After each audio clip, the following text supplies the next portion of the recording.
Hi everyone, this is Sean Reynolds, and this is my week 1 presentation on my case study regarding T-Mobile's T-Vision product and the market penetration into the Canadian market.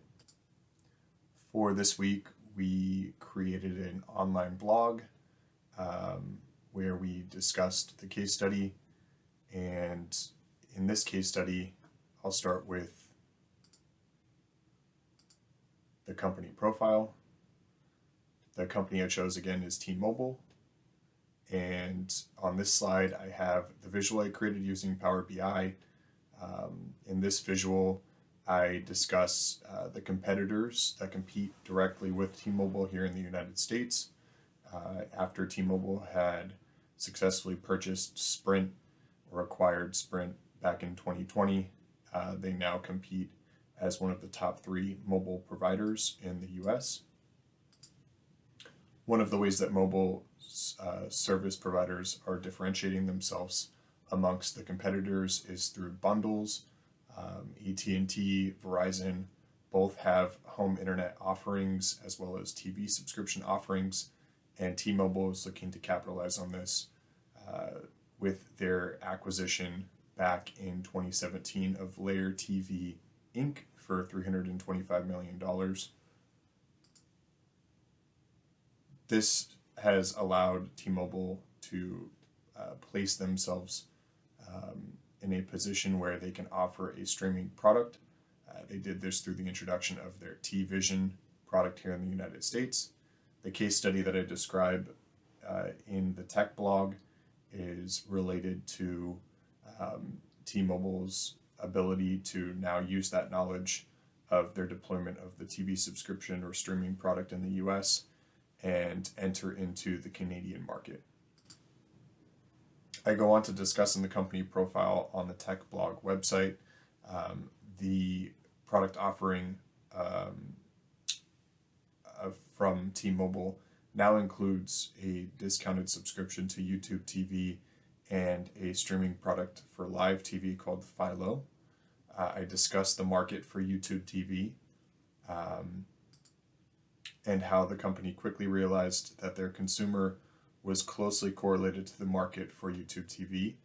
And instead of offering their own broadcasting product, the company has packaged or repackaged discounted YouTube TV and Philo subscription under the T-Vision brand.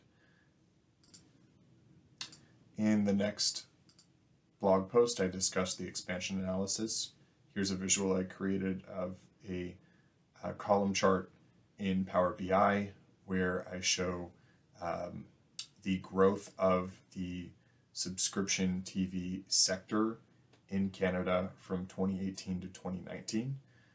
You can see here that YouTube specifically experienced a 7.3% growth that year. And I use this to introduce the forecasted numbers for streaming revenues in Canada have a compound growth of 38% as disclosed on open.canada.ca. So with T-Vision now taking on the form of YouTube TV, T-Mobile can capitalize on the growth trajectory of the Canadian market streaming on that platform. This value add proposition for discounted television streaming can be used to entice Canadian cellular customers to bundle more T-Mobile products. For instance, if those customers were introduced to T-Mobile through their purchase of home internet, they could then be enticed to purchase a TV subscription if they were to add cellular service or other products from T-Mobile. This next post on the tech blog discusses the product or service analysis. As mentioned in previous posts, the Canadian market is consuming more video via streaming content. T-Mobile has a value proposition to bundle T-Vision and home internet along with their mobile 5G service.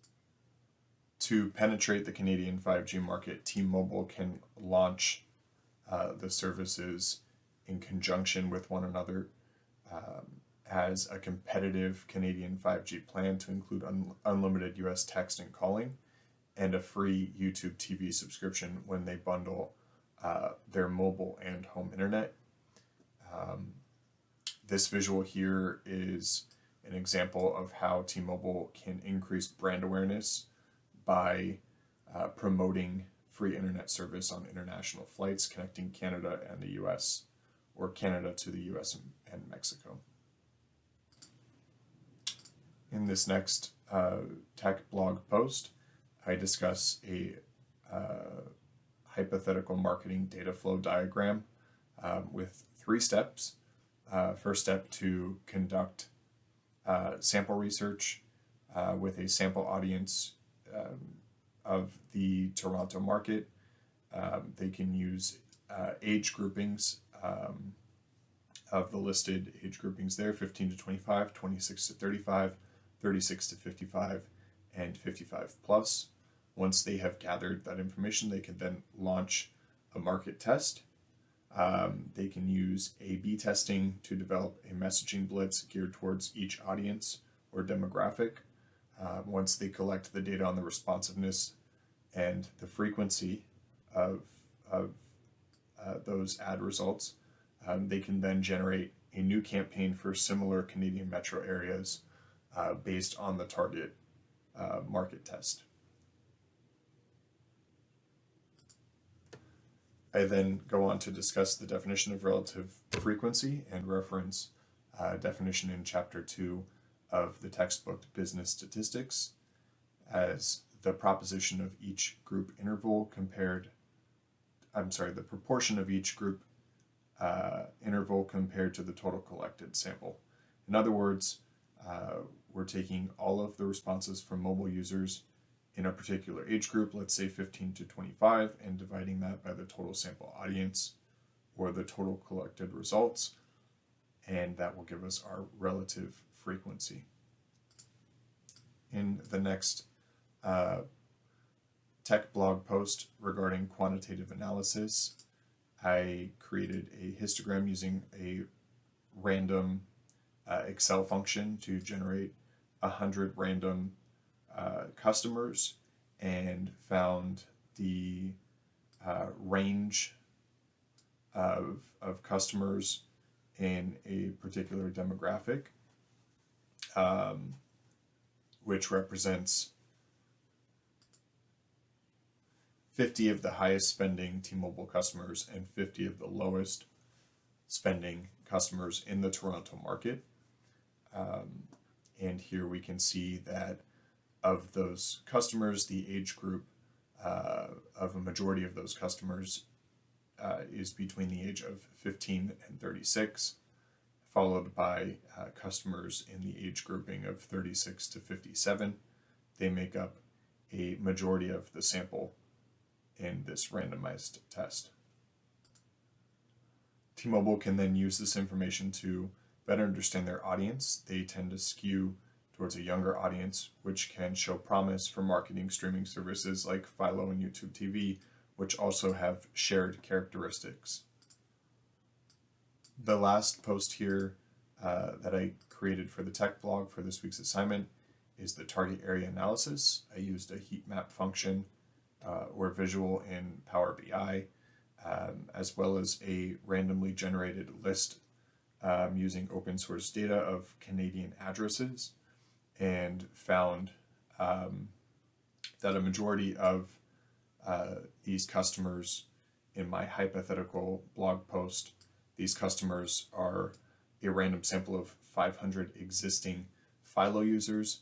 This information can be used by T-Mobile, who can then target a hyper-local area based on where this heat map shows Philo customers are currently streaming in Canada. And that concludes the presentation for this week. Thank you for watching, and I'll see you again next week.